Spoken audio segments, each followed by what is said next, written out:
The wind was a blade in the high passes of the Rockies. It sliced through Finn's threadbare coat, a garment that was more whole than whole, and chilled him to the bone. He huddled deeper into the scant shelter of a granite overhang, his eyes scanning the treacherous scree slope below. Beside him the girl shivered, her breath pluming in the frigid air. She was Orenda, daughter of a chief, and she was the reason they were freezing to death instead of being carrion for wolves. "The stoves are still behind us," she whispered, her voice raspy. Her deerskin dress was torn, her face smudged with dirt and exhaustion, but even in her distress, she carried herself with an unbending pride. Her eyes, dark and deep as a mountain lake, were fixed on the back trail. "I know," Finn said. He was barely 19, a boy grown old too fast by hunger and hardship. His face was thin, all sharp angles and hollows, but his eyes held a steady, watchful calm. He was homeless, an orphan since the lung fever took his parents, but the mountains had been his cruel foster mother. He knew their secrets. The wind carries their scent, trappers, 4 of them. He had found her 2 days ago, cornered by the very men who now hunted them. Her horse was dead, her 2 guards slain. Finn, scrounging for snares he'd set for rabbits, had seen the brutal scene from a ridge above. He had nothing, no gun, no horse, only a knife and the wits the street and the wilderness had given him. He had done the only thing he could. He'd created a diversion, a rock slide on the far side of the canyon, and in the ensuing confusion had guided her away into the labyrinth of stone and shadow. Now, that choice had a cost. They were being hunted like animals. "We cannot rest long," Finn said, forcing himself to his feet. His stomach was a tight, aching knot. He hadn't eaten in 2 days, having given her the last of his dried jerky yesterday. "We need to reach the serpent's spine before nightfall. They won't follow us through there in the dark." Orenda rose with a fluid grace, though he could see the tremor of exhaustion in her limbs. She looked at him, her gaze direct and appraising. She had been wary at first, another white face in a world that had given her people little but pain, but he had not asked for payment. He had not laid a hand on her. He had simply helped. He had shared his meager warmth, his last bit of food, and his knowledge of the unforgiving land. "You have honor, Finn," she said, the words a simple statement of fact. "For one who has nothing." "Honor's free," he replied, a wry, tired smile touching his lips. He started moving, his worn-out boots surprisingly quiet on the loose rock. "It's food that costs." He led her upward, along a path that was little more than a goat trail clinging to the side of the mountain. The air grew thinner, colder. Every step was an effort.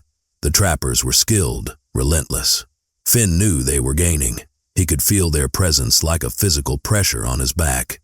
As dusk began to bleed purple and orange across the western peaks, they reached the entrance to the serpent's spine. It was a narrow, twisting fissure in the rock, barely wide enough for a man to pass through and known for its treacherous footing and sudden drops. He turned to her. "Stay close. Don't look down." They plunged into the crevice. The temperature dropped immediately. The wind howled through the rock above them, creating a mournful, ghostly sound. They moved in near total darkness. Finn's hand trailing along one wall, his feet testing every step before putting his weight down. Suddenly, a shout echoed from the entrance behind them, amplified by the rock. "They're in here! The boy and the squaw! Get the torches!" Finn's blood ran cold. They had been seen. His plan was ruined. They were trapped. He shoved Orenda behind him, pressing her into a small alcove. He pulled his knife. It wasn't much against 4 armed men, but it was all he had. "When they come, you run," he ordered, his voice low and fierce. "Don't stop, just run." She grabbed his arm. "No, I will not leave you." "You will," he said, his gaze locked on the flickering torchlight that now appeared at the entrance to the fissure. "Your life is worth more than mine. Go, tell your father what happened." He stood his ground at a narrow bend in the passage, a lone ragged boy with a small knife, ready to sell his life to buy a few precious seconds for the girl he'd sworn to protect. The torchlight grew brighter. He could hear their boots scraping on the rock. He tensed, ready for the end. The trappers' voices were rough, edged with cruel anticipation. They were close, so close Finn could smell the pitch on their torches. He flattened himself against the cold stone, his knuckles wide around the hilt of his knife. This was it. A short, brutal fight in the dark, and then nothing. It was not the end he would have chosen, but for a boy who had nothing, dying for something, for someone, felt strangely like a victory. "There they are," a voice bellowed. The lead trapper, a bear of a man with a matted beard, rounded the bend, his torch held high, his face twisted into a triumphant sneer as he saw Finn. "Nowhere left to run, boy." Finn didn't waste breath on words. He lunged, not at the man but at the torch. He slashed upwards, his knife striking the man's wrist. The trapper roared in pain and surprise, dropping the torch. It clattered to the floor, its light sputtering wildly. In that instant of chaos, Orenda moved. She did not run as he'd commanded. Instead, she scooped a handful of loose grit and sand from the floor of the passage and flung it directly into the second trapper's face as he came around the corner. The man screamed, clawing at his eyes, but there were still two more. They were trapped between the rock and the rage of their pursuers. The first trapper, shaking his injured hand, drew a long, wicked-looking skinning knife. And then a new sound filled the narrow passage. It was not the wind. It was a cry. A high, piercing war cry that echoed off the rock walls, seeming to come from both ends of the fissure at once. The trappers froze. Their triumphant expressions melted into stark terror. Before they could react, shadows detached themselves from the darkness. They were swift, silent, and lethal. One moment the trappers were there, the next they were overwhelmed by a tide of powerful figures. There were no gunshots, only the dull thud of blows and choked-off cries. The fight was over before it had truly begun. The passage fell silent, save for the ragged breathing of Finn and Orenda. The fallen torch cast a dying, flickering light on a scene of chilling efficiency. The trappers were down, disarmed and bound, or worse. Standing over them were warriors. Tall, powerful men, their faces painted in stark patterns of black and white, their bodies honed by a life of discipline and war. There were dozens of them filling the narrow space, their dark eyes all fixed on the homeless boy and the chief's daughter. At their head stood a man of immense presence. His face was a mask of granite, his eyes holding the cold fire of a winter star. He was older than the others, his hair streaked with silver, a long scar tracing a path down his left cheek. He carried a heavy war club, and his gaze was fixed on Orenda. "My lady," he said, his voice a low rumble. He spoke in his own tongue, but the relief in it was a universal language. Orenda stepped forward, her regal bearing returning as if she were shrugging on a familiar cloak. She replied in her language, her voice clear and strong. She spoke for some time, her hands gesturing to Finn, then to the vanquished trappers. Finn stood back, his small knife feeling utterly useless in his hand. He was an outsider, a ghost at the feast. He had survived, but he did not know what came next. These were her people. They would take her, and he would be left to fade back into the mountains, back to his life of hunger and solitude. A strange pang of loss, sharp and unexpected, lanced through him. When Orenda finished speaking, the scarred warrior's gaze shifted to Finn. It was an intense, unnerving scrutiny, as if he were weighing Finn's very soul. He walked slowly forward until he stood directly in front of the boy. Finn, though he was tall for his age, felt small and insignificant before this man. He held his ground, meeting the warrior's gaze, his heart pounding.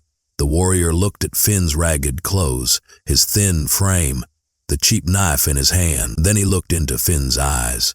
He held that gaze for a long, silent moment. Then he turned to Orenda and spoke a single question. Orenda answered with one quiet, firm word. The warrior turned back to Finn. He did something then that made Finn's mind reel. He took a half step back and lowered his head in a gesture of profound respect. The other warriors, all 30 of them, followed his lead as one. A silent, powerful wave of deference rippled through the rock passage. Finn stared, utterly bewildered. He looked at Orenda, a question in his eyes. What was happening? Orenda came to his side. "Is Cale," she said, her voice soft. "War captain of my father's guard. He asks if you are the one who guided me, the one who gave me his food, the one who stood to fight for me." She paused. I told him yes. The journey down from the high passes was a surreal dream from which Finn expected to wake at any moment. He was no longer a hunted fugitive, but an honored guest, surrounded by a phalanx of silent, watchful warriors. They had given him a thick buffalo robe that felt impossibly warm and heavy on his shoulders. One of the younger warriors had pressed a water skin into his hands, filled with cool, clean water, and another offered him a strip of smoked venison that tasted so rich and savory he almost wept. He walked beside Orenda, with Cale, the war captain, a pace behind them. The warriors formed a moving perimeter, their skill and awareness a stark contrast to Finn's own desperate flight. They moved with the land, not against it, their steps sure and silent. "I don't understand," Finn said to Orenda in a low voice, conscious of the dozens of ears around them. "Why are they like this?" "You saved the daughter of their chief," she explained, her voice equally quiet. "You did so with no thought of reward. You offered your life to protect the future of our clan. In the eyes of my people, there is no greater honor. You have incurred a debt that can never truly be repaid." A debt? Finn knew about debts. He'd owed shopkeepers for a loaf of bread, saloon owners for a dipper of water. Those debts were settled with a few coins or a few hours of work. This felt different. It felt heavy, like the mountains themselves. "So, they'll give me some food, a horse, and send me on my way?" he asked, the hope in his voice thin. Orenda stopped and turned to him. The warriors behind them halted instantly, a silent, disciplined ripple. Her dark eyes were serious. "Finn, you do not understand. The debt is not owed by my father alone. It is owed by his guard, the men sworn to protect me, who failed in their duty. You succeeded where they did not. Their honor is now tied to yours." She gestured to the imposing figure of Kale, who stood impassively, his gaze on the horizon. "When we reach our home, my father will make it known. But the warriors, they have already decided. They will not leave you." "Not leave me?" Finn's brow furrowed in confusion. "What does that mean?" Before she could answer, Kale spoke, his English slow and deliberate, as if he were carving the words from stone. "It means our lives are now yours. Where you go, we will follow. Your enemies are our enemies. Your safety is our honor. This is the way." Finn stared at him, dumbfounded. The war captain's face was unreadable, his tone utterly matter-of-fact. It wasn't a promise. It was a statement of unbreakable law. He looked around at the faces of the other warriors. They met his gaze with a fierce, unwavering intensity. The homeless boy, who had owned nothing but the rags on his back and a dull knife, was now being told he owned the lives of 30 of the most formidable men he had ever seen. The idea was so immense, so preposterous, it had no place to land in his mind. It was like trying to hold the sky in his hands. He felt a wave of panic. "But I don't want to own anyone's life. I'm nobody. I just did what was right." "And that," Orenda said gently, her hand touching his arm, a gesture of reassurance, "is why they do it. Only a man who does not want power can be trusted with it." They continued their descent. The landscape softened from barren rock to pine-forested slopes, and finally to rolling foothills carpeted in dry grass. In the distance, nestled in the curve of a wide, sparkling river, Finn saw the smoke of many cook fires. He saw the tops of dozens of painted lodges. Orenda's home. As they drew closer, a great cry went up from the village. People poured out to meet them, their faces a mixture of joy and relief at the sight of their princess, safe and whole. At the head of the crowd was a man who could only be the chief. He was tall and broad-shouldered, his face a noble mask of wisdom and strength, his long hair as black as Orenda's, braided with silver and turquoise. He strode forward and embraced his daughter, a rare display of public emotion that spoke of his immense relief. Then, his eyes, so like Orenda's, turned to Finn.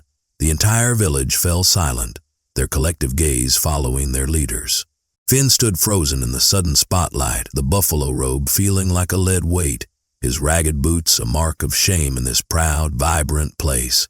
He was a stray dog that had wandered into a king's court. The chief approached him, his expression unreadable. He looked Finn up and down, taking in the boy's poverty, his youth, and the steadfast courage that still shone in his eyes. He looked at Kale and the 30 warriors standing sentinel around Finn. He understood everything in an instant. Chief Mataska stood before Finn, a man who radiated an aura of immense, quiet power. The silence of the village was absolute, broken only by the whisper of the wind in the tall grasses and the crackle of distant fires. Every eye was on the ragged white boy who had brought their princess home. "You are the one called Finn," the chief said. His voice was deep, resonant, and carried without effort to the furthest edges of the crowd. "I am, sir," Finn managed, his own voice sounding thin and reedy in comparison. Matoska's gaze was piercing.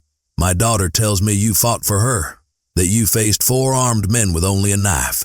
"I only did what anyone would have done," Finn mumbled, looking at the ground. "No," the chief corrected him, his voice firm but not unkind. "Not anyone. Many would have run. Many would have asked for reward. You did neither. You asked for nothing and you were prepared to give everything. My warriors who were sworn to protect my bloodline were not there. You were—" He turned and swept his gaze over Kale and the 30 warriors who stood like stone statues around Finn. "My daughter is returned to us. The honor of my house is preserved. The honor of my guard—" He paused, letting the weight of his words settle. "Their honor is now bound to this boy." Chief Matoska raised his hands, addressing his people. "Let it be known," he boomed. "This boy Finn is no longer homeless. He is a son of this village. He will have a lodge, furs, a horse, and food from my own stores. He is under my protection." A great cheer erupted from the crowd. It was a wave of sound, of gratitude and celebration that washed over Finn, leaving him dizzy. The chief held up a hand for silence. "But there is more. A greater honor is owed. For his courage, he has earned a debt that blood cannot repay." He looked directly at Kale. "Kale, step forward." The war captain strode forward and stood before his chief, his head bowed. "You and your men were tasked with Orenda's safety. You were not there when the wolves came. This boy was. By our law, what do you owe him?" Kale raised his head, his scarred face a mask of solemn duty. He turned not to the chief but to Finn. He went down on one knee, a shocking act of submission from so proud a man. "My life," Kale said, his voice ringing with conviction. And behind him, as one, the other 30 warriors dropped to one knee, a forest of proud heads bowing before the homeless boy. "We owe him our lives," they chanted in unison, their voices a powerful chorus. Finn stumbled back a step, his mind reeling. This was real. This was happening. He looked at Orenda, his eyes wide with panic and disbelief. She gave him a small, encouraging nod. "Accept it," her eyes seemed to say.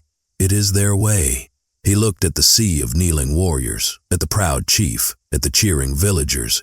He, Finn, who had spent his life being invisible, being less than nothing, was now the center of it all. He felt a terrifying, exhilarating vertigo. It was too much. He was going to be sick.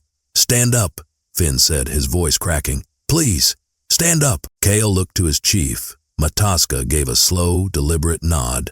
The warriors rose to their feet, their eyes still fixed on Finn with an unwavering, intense loyalty.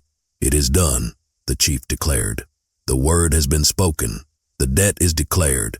From this day forward, the 30 warriors of my personal guard answer to Finn. Their lives are his to command." He then placed a hand on Finn's shoulder, his grip firm and fatherly. "Come, son, you are exhausted. You will feast with us. Tonight you are a hero. Tomorrow you will begin to learn what it means to be one of us." As he was guided through the cheering crowd toward the chief's great lodge, Finn felt Orenda's hand slip into his. It was a small, warm point of anchor in a world that had been turned completely upside down. He was no longer Finn, the homeless boy. He was Finn, the boy who owned the lives of 30 warriors. He had no idea what that meant, but as he looked at Orenda's strong, beautiful face, he had a feeling he was about to find out. The days that followed were a blur of overwhelming change. Finn was given a lodge of his own, spacious and clean, filled with thick furs and finely woven blankets. He was given clothes of soft deerskin, intricately beaded by the women of the village. He was given a horse, a powerful black gelding that seemed to carry the spirit of the wind in its legs. He ate until his stomach, long accustomed to gnawing emptiness, was full, but the greatest and most unsettling change was the constant presence of the warriors. They were his shadow. When he walked to the river, 2 of them would follow at a discreet distance. When he sat outside his lodge to watch the sunset, 4 more would take up silent positions around him. Kale, the war captain, was a constant presence. His counsel offered in quiet, respectful tones. They were not guards in the sense of jailers. They were guardians, anticipating his every need, ensuring his absolute safety. Finn tried to wave them off. "Kale, I'm just going to check on my horse. You don't need to come."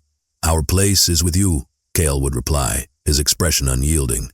"It is our honor." The situation came to a head when Finn, trying to be useful, picked up an axe to help a group of men splitting firewood.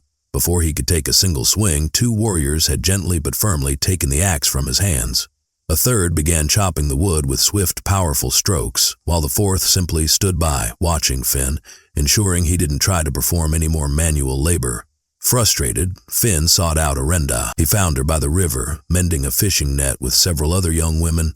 "I can't do this," he said, his voice a low, desperate rush. They won't let me do anything. They treat me like I'm made of glass. I feel useless." Orenda set down her work, her friends tactfully moving away to give them privacy. "They are honoring you, Finn. In their eyes, your life is too valuable to be risked chopping wood. Your hands are not for labor. They are the hands that saved their princess." "But I'm not a chief. I'm not a prince," he insisted, running a hand through his hair, which was now clean and tied back with a leather thong. "I'm used to working. It's all I've ever known." "Then you must find a new kind of work," she said, her gaze steady. "They have given you their loyalty. That is a heavy burden. You must learn how to carry it. You must learn their ways, their skills. Show them you are worthy of the honor they have given you." "Worthy?" he scoffed.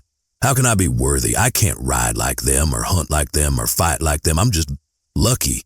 "It was not luck that made you stand and fight in that cave," she countered softly. "That was courage. It is the same courage you need now, not to fight men, but to fight your own fear of this new life." Her words struck a chord. He was afraid. He was terrified of failing, of disappointing these people who had given him everything. He was terrified of failing, of disappointing these people who had given him everything. He was a fraud, a homeless boy playing the part of a hero, and he was sure that at any moment they would all see the truth. His turmoil did not go unnoticed. There was one warrior, a young ambitious man named Makia, who had been among the party in the mountains. Unlike the others, his gaze held not deference, but a sliver of resentment. Makia was a fearsome hunter and a celebrated warrior, one who had hoped to one day earn a place in the chief's guard. To see such an honor and 30 men's loyalty given to a pale-faced outsider, it was a bitter pill to swallow. Makia began to make his feelings known in subtle ways. A muttered comment about the boy's weak arms. A challenging look held a second too long. He never disrespected Finn openly. The chief's decree and Kale's stern presence prevented that, but he was planting seeds of doubt among the younger men. Was this boy truly worthy, or was he just a stray dog the chief had taken a liking to? Finn felt the shift in the air. He saw the looks, heard the whispers. The weight of the 30 warriors' lives felt heavier than ever.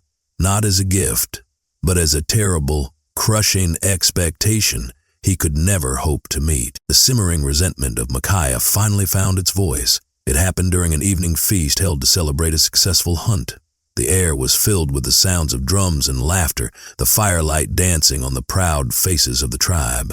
Chief Mataska had seated Finn in a place of honor beside him, a gesture that did not go unnoticed.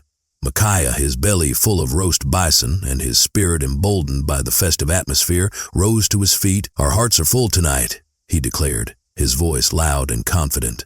"Our hunters are strong, and our people will not go hungry." A cheer went up. He let it die down before continuing, his eyes flicking to Finn. "We have strength in our arms and courage in our hearts. These are the things that make a man worthy." He paused, letting the implication hang in the air. "We have a newcomer among us, one who our chief has honored. But honor, like a bowstring, must be tested. We know he has a good heart, but does he have the spirit of a warrior? Does he know the ways of our people?" A tense silence fell over the gathering. This was a direct challenge, cleverly worded to avoid disrespecting the chief while questioning Finn's worthiness. Chief Mataska's face remained impassive, but his eyes narrowed slightly. Orenda, seated on Finn's other side, tensed. Before the chief could speak, Finn found himself rising to his feet. He didn't know where the impulse came from, but he knew he could not sit in silence and let others define him. "You are right," Finn said, his voice clear and steady, surprising even himself. "I do not know your ways. I am not a hunter or a warrior. I am a stranger you have shown great kindness to. If my worthiness must be tested, then let it be tested. Tell me what I must do." A murmur of approval ran through the crowd. The boy had courage, at least. Micaiah smiled, a sharp, predatory expression. He had him.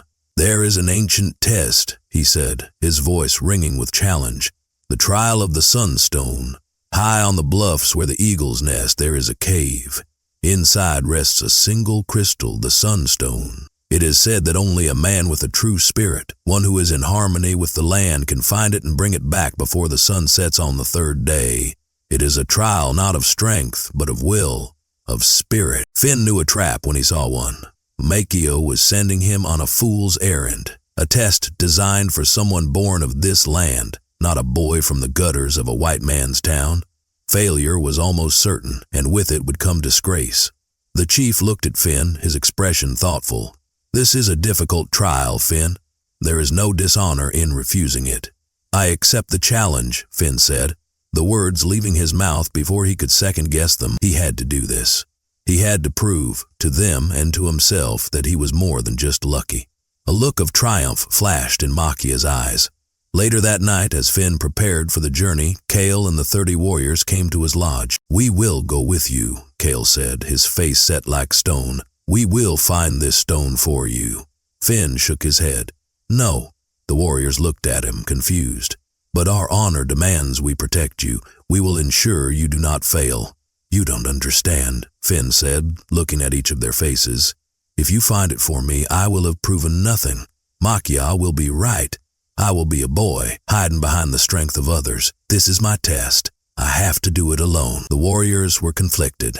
Their duty was to him, but his order went against their every instinct. "Is right, Kale," a new voice said. Orenda stood at the entrance to his lodge. She walked in, her gaze meeting Finn's. "His spirit is what is being tested, not his ability to command men. You must let him go."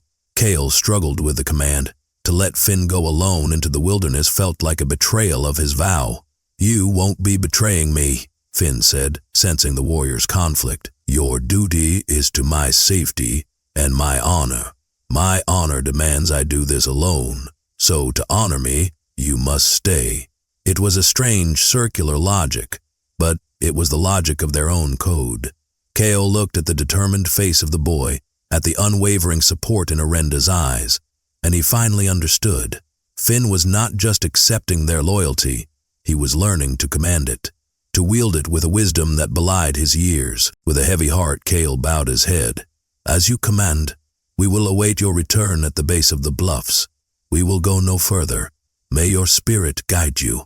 Finn nodded, a lump forming in his throat. He was terrified, but for the first time since arriving, he did not feel like a fraud. He felt like a man with a purpose.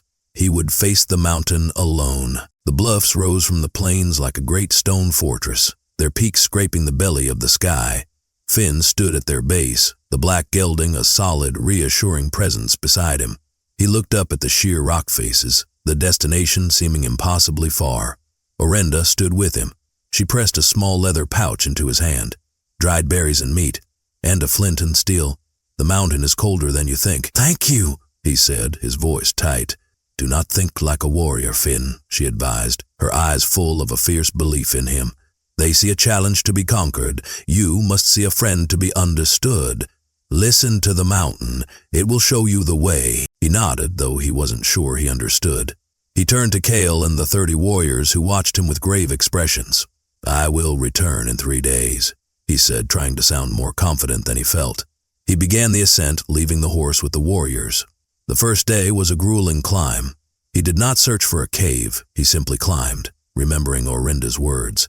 He observed. He saw the way the wind had carved the rock, the paths the water took after a rain, the places where hardy, twisted pines found purchase. He was not a conqueror.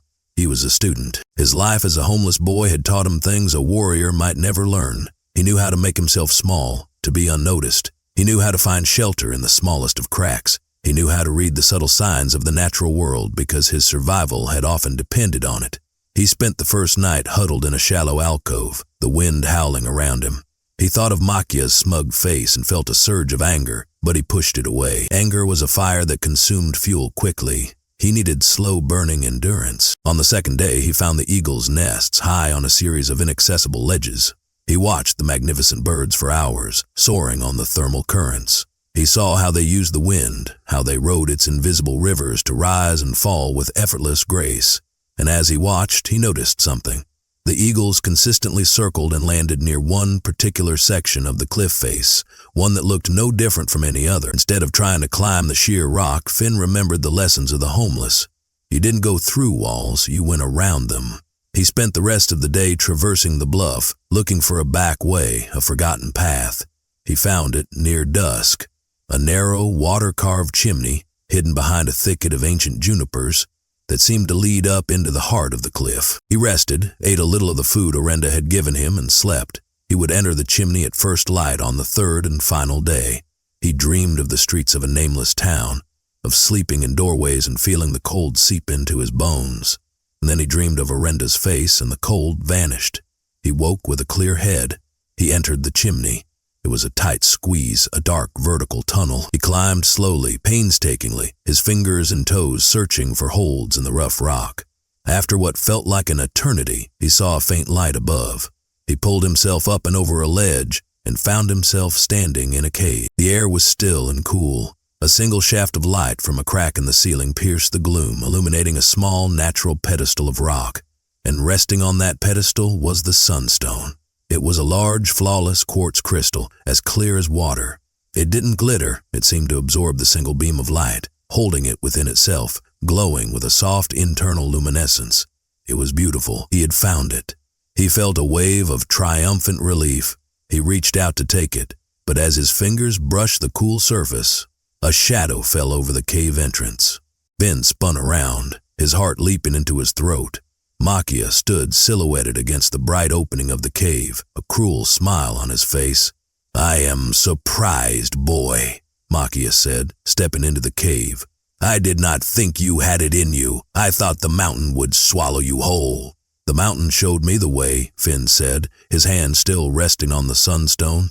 He knew with a sinking certainty that Micaiah had not come to congratulate him. "The mountain speaks only to our people," Makia sneered.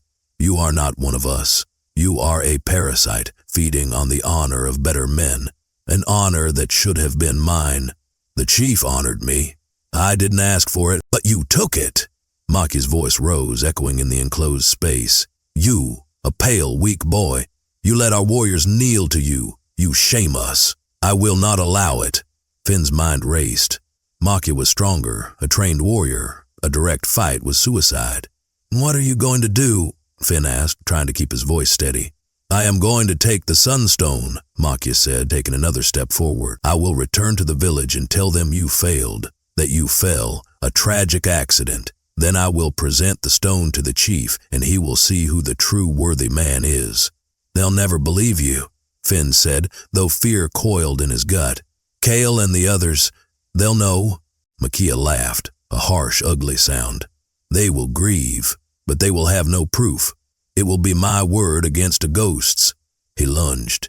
Finn, expecting the attack, sidestepped, grabbing the sunstone as he moved. The crystal was surprisingly heavy. He scrambled back, putting the rock pedestal between himself and the enraged warrior. The cave was small, offering little room to maneuver. Makia came at him again, his knife flashing in the dim light. Finn dodged and weaved, using his agility, the skills of a boy who had spent his life ducking bigger, stronger bullies in back alleys. He was not fighting to win, he was fighting to survive. He ducked under a wild swing from Micaiah and scrambled toward the narrow chimney he had used to enter. It was his only way out. He slid his feet into the opening, the sunstone held tight to his chest. Micaiah grabbed his ankle, his grip like iron. "You are not leaving." Finn kicked back with his free foot, connecting with Micaiah's shoulder. The warrior grunted but did not let go. He was being dragged back into the cave. Desperate, Finn slammed the heavy sunstone down on Makia's hand. The warrior roared in pain, his grip loosening for just a second. It was all Finn needed. He wrenched his leg free and half fell, half slid down the dark chimney, scraping his back and elbows on the rough stone. He landed in a heap at the bottom, bruised and battered but free. He didn't wait.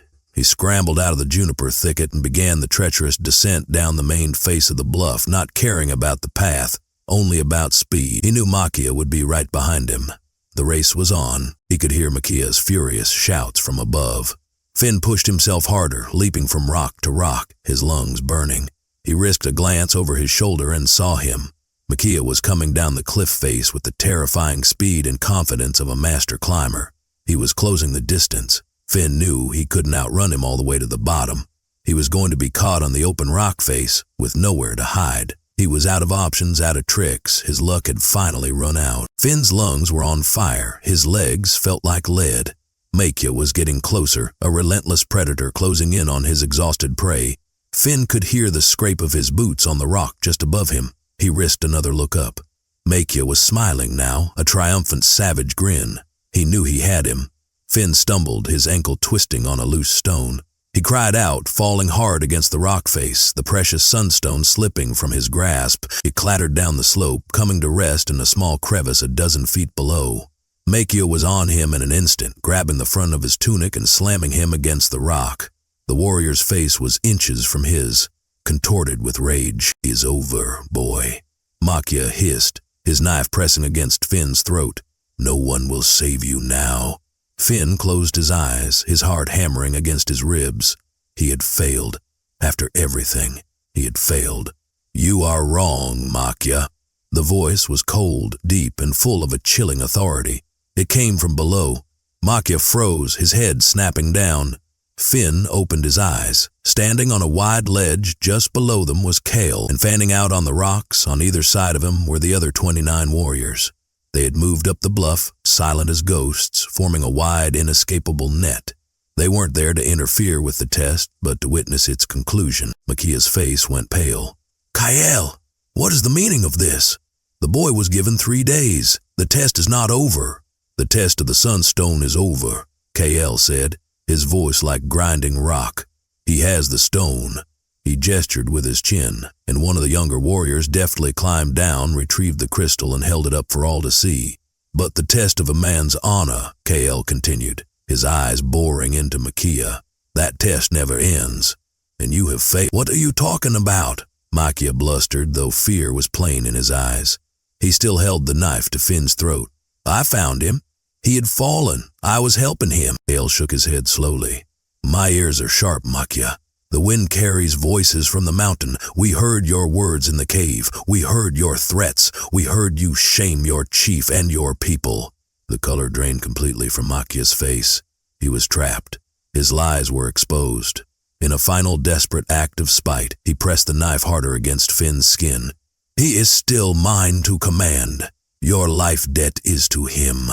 If I kill him, you are free. Debt is to his life," Kale said, his voice dropping to a dangerous whisper. "And to his honor. By threatening him, you have threatened our honor. And for that, there is a price." In a movement so fast it was almost a blur, Kale uncoiled a short whip from his belt. He did not aim for Makia. He flicked his wrist, and the leather lash shot out, wrapping itself around Makia's knife hand. Kale yanked hard. The knife flew from Makia's grasp, clattering harmlessly down the rocks. At the same instant, 2 warriors who had scaled the rock above them dropped down, silent as spiders, and seized Makia's arms, pinning him against the cliff face. It was over. Kale climbed the last few feet until he stood before Finn. He gently pushed the now limp Makia aside and looked at Finn, at the thin red line on his neck where the blade had been. His eyes, usually so stoic, were filled with a burning fury. "Forgive us," Kale said, his voice thick with shame. "We should have seen the poison in him sooner. We have failed to protect you." "No," Finn said, his voice shaking but firm. He pushed himself off the rock, standing tall despite his exhaustion. "You didn't fail. You let me face my own test. But you were there to make sure the test was fair." He looked at Kale, and for the first time he did not feel like an outsider. He felt like a commander. "You did exactly as you should have. You upheld my honor." A slow look of profound understanding and respect dawned on Kale's face. The boy was right. The life debt wasn't just about protecting his body. It was about protecting his place, his word, his honor. They had fulfilled their vow in a way none of them had anticipated. Their return to the village was a stark contrast to their departure. Finn, battered and bruised but walking with a new, quiet confidence, led the procession. Behind him, the 30 warriors marched, their heads held high. In their midst, disarmed and bound, was Makia, his head bowed in shame. The entire village was waiting. Chief Matoska stood before his lodge, his face grave. He had seen their approach from afar, and he knew the trial had become something more. Finn walked directly to the chief. He took the sunstone from the warrior who carried it and held it out. "I have brought the stone, as I promised." Matoska took the crystal, his eyes not on the stone but on Finn's face. "You have done more than that. You have brought truth back with you." He glanced at the disgraced Makia. "I have been told what happened on the mountain." He turned to address his people. "Finn has completed the trial of the Sunstone. He has proven his spirit is true." A great cheer went up, genuine and heartfelt this time. There were no more whispers, no more doubting looks. But a great crime was also committed. The chief's voice boomed, silencing the crowd. Makia, you have used a sacred trial for your own jealousy and ambition. You have threatened an honored guest of this village. You have brought shame upon us all. He pronounced the sentence swiftly. Makia was banished, cast out from the tribe to wander the wilderness as a man with no people and no name. It was a fate worse than death. As Makia was led away, Finn felt not triumph, but a quiet sorrow. He had not wanted this. He had only wanted to belong. Later that evening, the chief summoned Finn to his lodge. Kale and Orenda were there. The fire cast a warm, intimate glow on their faces. You have proven yourself today, Finn, Mataska said. Not by strength or skill in arms, but by here. He tapped his own chest, over his heart. You have the spirit of a chief. You do not seek power, so it comes to you. You do not demand loyalty, so it is freely given. The warriors, they do not follow you because they must. They follow you because they wish to. Kale, standing by the entrance, nodded his agreement. He speaks the truth. At first it was a debt of honor. Now it is a debt of the heart. We would follow you into any fire, Finn. Finn was overwhelmed, a feeling of gratitude so immense it left him speechless. He looked at Orenda. She was smiling, a look of pure pride and affection on her face. I told you to listen to the mountain, she said softly. I did, he replied, and it told me I was already home. The life that had been forced upon him, the identity of a hero, no longer felt like a borrowed coat. It fit. It was his. The 30 warriors were not a burden, they were his brothers. The village was not a strange place, it was his community. And Orenda, she was the anchor for his soul. He was still Finn, but he was no longer the homeless boy. He was Finn of the mountain, Finn the honored. Finn, who had found a family in the last place on earth he ever expected. The debt he was owed had been repaid not with servitude, but with something far more valuable, a place to belong. In the weeks that followed, Finn's life settled into a new rhythm. The title he had earned on the mountain was no longer a weight, but a foundation. He spent his days not attempting to be a warrior, but being himself. He used his unique skills to aid the tribe in ways they hadn't considered. His quiet, observant nature, honed by years of being invisible, allowed him to spot things others missed, a subtle shift in a game animal's pattern, a weakness in a corral fence, the first signs of sickness in a horse. He worked alongside the 30 warriors, but not as their commander in battle. He became their friend. He learned their names, their families, their histories. He sat with them by the fire, listening to their stories. In turn, they taught him. Kale showed him how to read the stars, not just for direction, but for the coming of the seasons. Another taught him the proper way to fletch an arrow, not to kill, but as a form of meditation. They were no longer his protectors, they were his teachers and his comrades. The life debt had transformed into a bond of mutual respect. His relationship with Orenda deepened as well. They spent hours together, walking by the river, her teaching him the names of the plants and their uses, him telling her stories of the far-off cities with their iron horses and buildings that touched the clouds. He learned that beneath her proud, princess-like exterior was a spirit as wild and curious as his own. One evening, as they watched the moon rise over the river, she grew quiet. My father is pleased, she said. He sees the strength you have brought to us, not with a sword, but with a steady heart. She paused. He says a man like that would make a fine husband for a chief's daughter. Finn's heart stopped. He turned to her, his breath catching in his throat. In the moonlight, her beauty was breathtaking, but it was the strength and kindness in her eyes that he had fallen in love with. And what does the chief's daughter say? He asked, his voice barely a whisper. She says a homeless boy once helped her across the mountains, Orenda replied, a gentle smile playing on her lips. And she has no intention of ever letting him go. He reached out and took her hand. It felt right. It felt like coming home after a lifetime of wandering. He thought of the journey that had brought him here. The hunger, the fear, the cold. It had all led to this single, perfect moment. I'm not homeless anymore, he said. No, she agreed, her fingers lacing with his. You are not. He knew there would be other challenges, other mountains to climb, but he would not face them alone. He had a family, he had brothers who would stand with him, and he had Orenda, his guide, his partner, his heart. The boy who once owned nothing now possessed the greatest treasures in the world. The ceremony was held on the day of the summer solstice, when the sun was at its highest and the land was green and full of life. The entire village gathered at the riverbank. Finn stood beside Orenda, not in the beaded deerskin of a guest, but in the garments of a man of the tribe, one who belonged. He looked out at the faces in the crowd and saw only friends. He saw the women who had mended his clothes, the men who had taught him to hunt, the children who now followed him everywhere begging for stories. And standing in a proud, silent row were his 30 warriors, his brothers. Their faces stoic, but their eyes filled with a quiet joy for him. Kale stood at their head, and when his eyes met Finn's, the scarred warrior gave a slow, almost imperceptible nod of approval.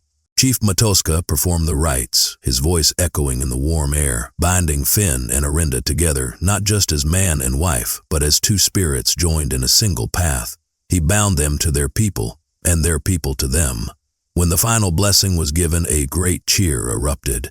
Finn looked at his wife, Orenda, and saw his entire future reflected in her loving eyes. He was no longer a boy defined by what he lacked, but a man defined by what he had found. Later, as the celebration feast began, Kale approached him. He held out his hand, not in deference, but in fellowship. Finn clasped his forearm, the warrior's grip as strong and steady as the mountain itself. "I once told you that we owed you our lives," Kale said, his voice low so only Finn could hear. "I was wrong." Finn looked at him, puzzled. "You do not own our lives, Finn," the war captain continued, a rare smile touching his scarred lips. "You gave us ours back. You reminded us that honor is not just about guarding a life, but about enriching it. You have made us and our entire people stronger." With that, Kale turned and rejoined his men, leaving Finn to ponder his words. He understood then that the life debt had never been a chain of command. It was a circle of honor, and by accepting it with humility and proving his own worth, he had closed the loop, binding them all together. He found Orenda, who pulled him toward the dancing and the drums. He let her lead him into the heart of the celebration, into the heart of his new life. The homeless boy who had stumbled out of the mountains had not only found a home, he had helped build one, for himself and for everyone around him. And he knew, with a certainty that settled deep in his soul, that he would spend the rest of his days repaying the incredible, impossible debt of being truly loved.